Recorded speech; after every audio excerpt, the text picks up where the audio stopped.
बहिणींना मोठा धक्का, सरकारवर कोसळलं आर्थिक संकट।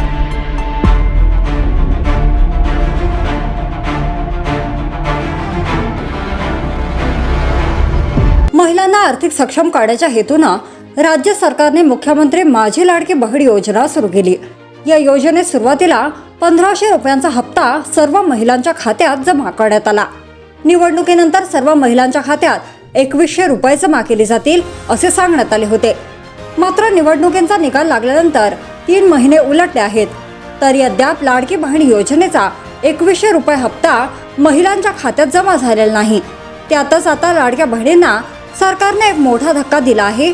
राज्यावर खर्चाचा बोजा वाढल्यामुळे लाडकी बहीण योजनेच्या रकमेत वाढ होणार नाही अशी माहिती समोर आली आहे। लाडकी बहीण योजनेच्या रकमेत वाढ नाही। सूत्रांनी दिलेल्या माहितीनुसार मुख्यमंत्री लाडकी बहीण योजनेच्या पैशांमध्ये यंदाच्या अर्थसंकल्पात वाढ होणार नाही अशी माहिती समोर येत आहे। मुख्यमंत्री लाडकी बहीण योजनेचा हप्ता हा 2100 रुपये करणार असे महायुतीच्या जाहीरनाम्यात सांगण्यात आले होते।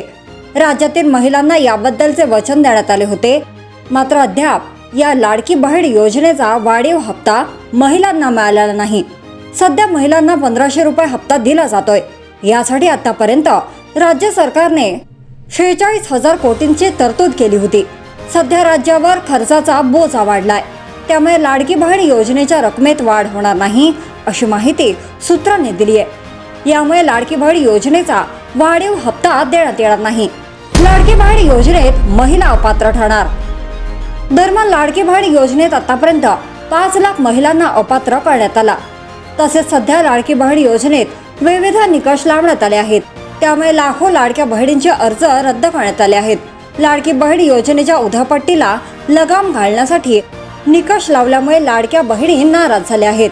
तसेच गेल्या काही दिवसांपासून ही योजना रद्द होईल अशी चर्चाही रंगली होती। काही दिवसांपूर्वी मुख्यमंत्री देवेंद्र फडणवीस यांनी लाडकी बहीण योजना बंद होणार नाही असे सांगितले आहे।